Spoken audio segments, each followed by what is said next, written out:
Live music with iTunes and Coca-Cola.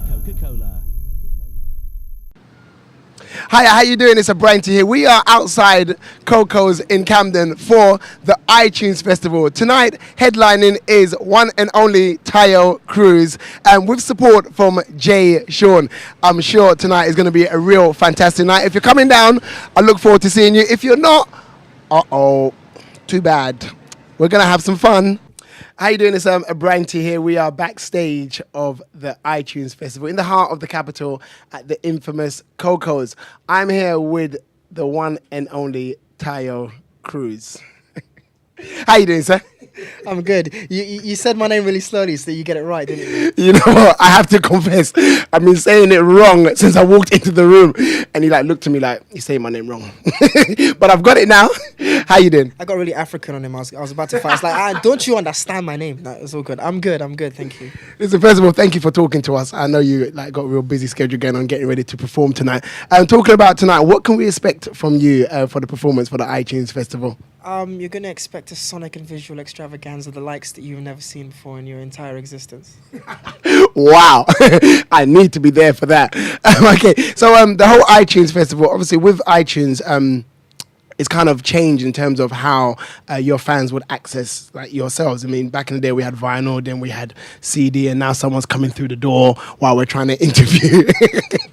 Sorry, Diane. How would you think that, or how would you say that the whole iTunes accessible has changed your fan base? I think it's good. I mean, at the end of the day, music kind of transcends, if you will, sort of like cultures, and it kind of infiltrates different people's lifestyles, and a lot of people want to put you in a box, but the people who go on iTunes, they or online, they can get music from all over the world, from wherever they like. So I've got fans in like the most random countries I don't even know how to pronounce right now, who hit me up and tell me how who are leaving comments on iTunes and talking about how much they love the music and the album. So I think it's really good. It reaches kind of places that I wouldn't be able to if we were still doing it kind of only physically. The kind of digital art form, I think, is really, or the digital kind of outlet is very, very good. Now, you're, I would say, the UK's answer to Usher. Apart from the fact that he looks a little bit like Usher. I'm sure you've heard that before, right? I do. I either get Usher or I get Neo or I get a few other people. So I think I look like myself, but okay, it's cool. It's cool. I mean, you're also, a real talented young man. You're a singer, songwriter. You've done so many things. Tell us a little bit about some of the background stuff that you've done that people don't really know about. Yeah. Well, I'm a producer too. You left that bit out. Sorry, producer. People forget that I'm in the, playing the stuff, but it's cool because I've been writing and producing for a while, and I wrote and produced. I wrote and co-produced Your Game for Will Young, which was kind of the first thing I did just after I left college, and I got a Brit Award for that, which was really cool. I was also out in Atlanta working with Tricky, who did Umbrella for Rihanna, and Dallas Austin, who's just worked with everybody. He's put together TLC. Has done hits for everyone under the sun, including the greats like Michael Jackson. And so, I've been out there doing stuff, working on Britney Spears and Justin Timberlake recently, and right now I'm doing stuff for Shane Ward and Sugar Babes. And I come from that kind of background of like writing and producing, and I just wanted to put my own album together, because whenever I'd write a demo for someone, people would always ask me like, why don't you release that? It sounds good with you on it. So I was like, okay, cool, why not? So now you've started releasing your own stuff. Is there any going back, or you just now all about yourself? Well, no, I mean, I still love the creation, because like when you're creating, you have the freedom, like sometimes people want to put you in a box when you're on TV and you're the front person. They kind of go, oh, this is what Taio is about.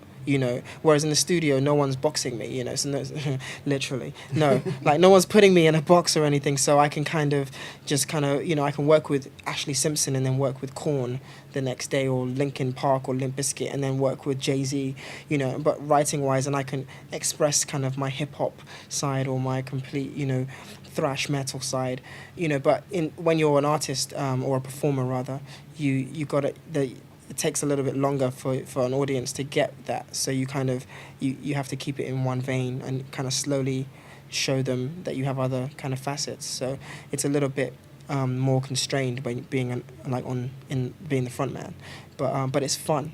So you get to be on stage, you get to perform, you get to hear the audience sing your songs back at you, and so there's good and bad to absolutely everything. So it's cool. Absolutely. I mean, it's such great talent that you have. Who would you say is your inspiration and why? Oof, I get inspired, I think, by like everything, like everyday life. I may go and write a song about this interview one day. I hope so. Mention my name. Do you know what I mean? So, but yeah, like I sometimes I get inspired by like writing. But maybe like I might be watching a movie and the storyline was really gripping, and I'm thinking that I just thought I'll go and write something about that, or I might read a word, iTunes maybe, and write a song called iTunes. Tonight, plug. Tonight's a show at the iTunes Festival here in Camden. How do you think it's going to be different to some of the other shows that you may have done recently? I think it's just amazing. I've seen, like, I went on iTunes and listened to the other people who have played, and I just kind of tried to listen to the audience because I couldn't find video, but all I could find was the audio, and I was just like, wow, like I can hear the audience. I was listening to the Pharrell one. I was the host for that, by the way. Oh, were you? Yeah. Look at you, very lucky. Oh, I wanted to be there. I didn't even know it was on, so I was messed up. But after I heard about it afterwards, I was so upset. But I could hear the achoo, $100 bills, and I was like, yeah, I wish I was there. Yeah. So I'm feeling that the vibe and the audience is going to be really, really wicked tonight, and I think it's a great thing that iTunes have put this festival on. So yeah, and I'm really, really happy and proud to be a part of it. Absolutely. Talking about iTunes and the download, what music are you downloading and what you're listening to on your iPod at the moment? Trying to think of the last thing. I think I downloaded the Linkin Park and Busta Rhymes track, which I thought was really wicked. I love the chorus on that. It's awesome. So, but I've been in the studio so much lately, I haven't actually had the time to download that much music. But all that means is I've been saving up loads of money so I can just give iTunes a whole big chunk like next month or something. Absolutely. You said you've been in the studio. What secrets can you let us know? What are you working on at the moment and who are you working with? I can't really like divulge the type of music or the sound or anything because I don't want to spoil that. Like when people like Justin come out with a new sound, that everyone gets really excited. It wouldn't really be that exciting if you'd heard about it months and months before that he's coming with a new electronic kind of like rave that you kind of go, oh, okay. But when it hits you, you're like, wow, that's really cool. I didn't expect that. So, but I can tell you who I'm working with. I've done stuff for Sugar Babes just recently. Their new upcoming album, which is sounding awesome. Shane Ward stuff is sounding wicked. Doing stuff for Leona Lewis. So Simon Cowell and those guys have really kind of brought me in on that one. So, big up Simon Cowell and Psycho Music. And then, submitted some tracks for Anastasia, which could be good. Her album is coming up pretty soon. Wow, this guy's a busy guy. He's getting paid.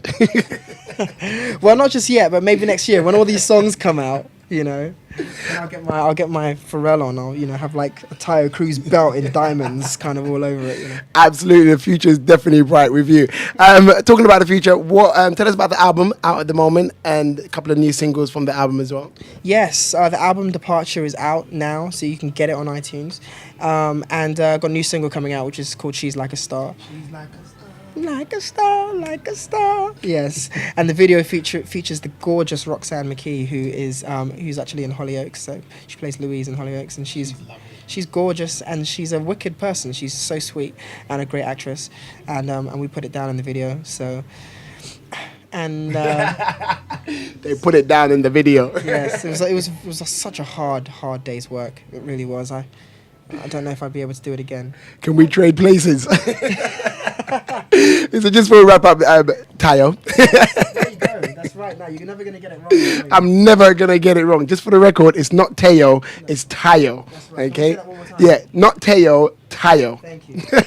Listen, let your people know where they can get hold of you, the MySpace, etc., etc. Yes, you can come and check out my music on myspace.com/Taio Cruz Music, or you can go to my official website, which is taiocruzmusic.co.uk, or of course you can go and download the album Departure from iTunes right now. Absolutely, do it right now. Taio, it's been a pleasure. Thank you very much. Looking forward to your performance tonight, and I wish you good luck for the future. Thanks, man. Live music with iTunes and Coca-Cola.